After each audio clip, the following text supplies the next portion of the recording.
Hello everyone and welcome to my Bachelor Nation 24 channel. I hope everyone is having a wonderful day. Before we begin, please hit the subscribe button and give this video a thumbs up. Fred Lewis will quit Gold Rush if he doesn't meet his goals. On the most recent episode of Gold Rush, Fred Lewis said he might have to quit if he doesn't hit his goal this season. He then faced even more problems when a key vehicle broke down and another worker ended up injured. Here is a look at Fred's problems on Gold Rush this week and his dire fate. Fred Lewis might have to quit Gold Rush.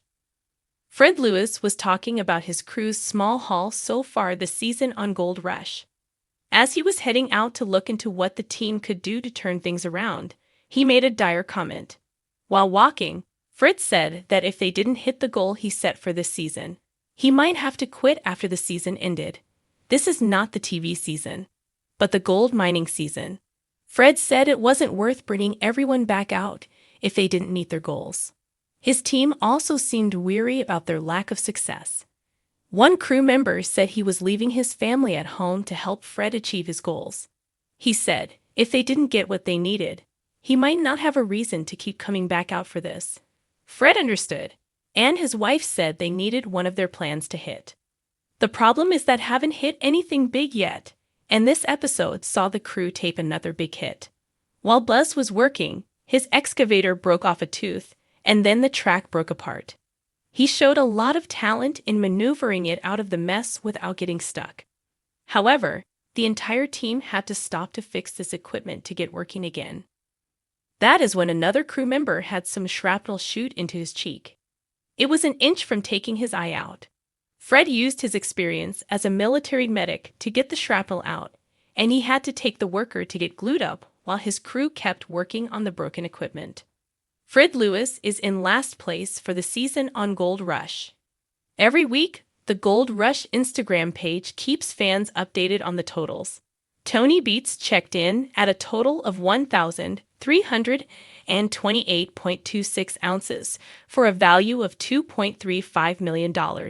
Which was after a huge load this week. Team Clayton is sitting a long way below him at 37.68 ounces and $45,000 in total. While the Clayton brothers have struggled to get things going, Fred Lewis has been hard at work all season. However, Fred has even less to show for his work than the Clayton brothers. Fred is sitting at 18.465 ounces and a total of $32,000. What is even more distressing is that Tony, the Claytons, and Fred are all a distance from the season's true leader. Parker Schnabel has 2,928 ounces for a total of $5.18 million. Fred is struggling. Nothing he does seems to hit. This week he said that if things don't pick up, and if he doesn't hit his weekly average for the rest of the season, this might be the last time that anyone sees him on Gold Rush. The sun hung low over the Klondike, casting long, golden shadows across the rugged landscape. Fred Lewis stood at the edge of his claim, the weight of the world, or at least, the weight of a million shattered dreams, bearing down on his shoulders. He had always been a man of conviction, a former Green Beret who had faced death more times than he could count. But this was different. The pressure wasn't from an enemy combatant or a grueling military operation. It was from the unforgiving earth beneath his feet and the relentless ticking of time. The air was thick with the scent of diesel and dust as his crew worked tirelessly, their machines roaring like caged beasts. Each scoop of the earth brought with it the promise of gold, but also the crushing reality of how little they have found so far. The season was half over, and Fred's goal, to pull enough gold out of the ground to make this endeavor worthwhile, seemed more distant with each passing day. Fred had always been a fighter. He had fought for his country, for his family, and now he was fighting for his dream. But this fight was different. It wasn't just about survival. It was about proving to himself and to everyone who doubted him that he could do this, that he could stand shoulder to shoulder with the likes of Parker Schnabel and Tony Beats and carve out his own legacy in the wilds of the Klondike. But doubt had begun to creep in, like the cold of an Alaskan winter seeping through the cracks of a poorly insulated cabin. Fred had started this journey with the belief that his military background would give him the edge he needed to succeed. Discipline, leadership, the ability to push through pain and exhaustion. These were the qualities that had made him a Green Beret, and he had believed they would make him a successful gold miner as well. Yet, as the days turned into weeks and the sluice boxes yielded little more than a trickle of gold, Fred couldn't help but wonder if he had bitten off more than he could chew.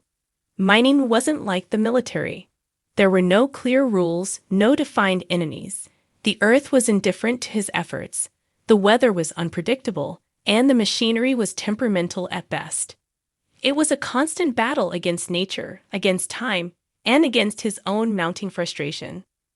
Fred had never been one to shy away from a challenge, but this one felt different. It wasn't just his livelihood on the line. It was his reputation, his pride, and his future. The thought of returning home empty-handed, of admitting defeat, gnawed at him like a persistent ache. He had come too far, sacrificed too much, to walk away now. But what if he couldn't do it? What if, despite all his efforts, he couldn't meet his goals? As the sun dipped below the horizon, casting the claim in a deep orange glow, Fred made his way back to the camp. His crew was gathered around the fire, their faces weary but determined.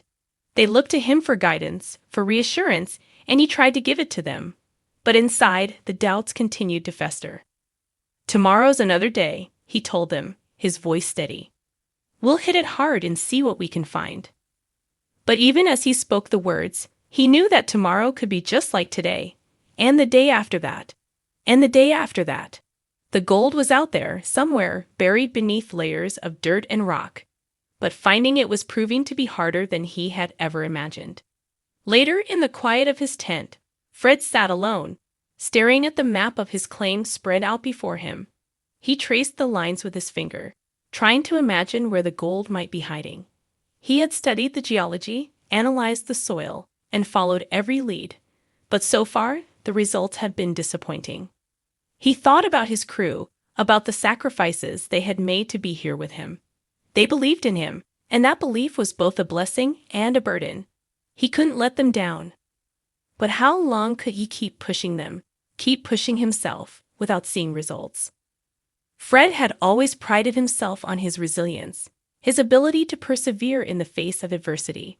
But even he had his limits. The thought of quitting, of walking away from it all, had crossed his mind more than once. But it wasn't just about the gold.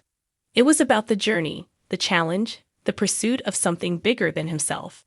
Yet there was a cold, hard reality to face. If he didn't meet his goals this season, if he couldn't pull enough gold out of the ground to justify the cost and the effort, he would have to make a difficult decision. He would have to ask himself if it was worth continuing, if he could keep pouring time, money, and energy into a dream that might never come to fruition. The weight of that decision hung over him like a storm cloud, dark and foreboding. He knew that, ultimately, the choice would be his alone. No one else could make it for him. And that was the hardest part, knowing that he was the one who would have to decide when enough was enough.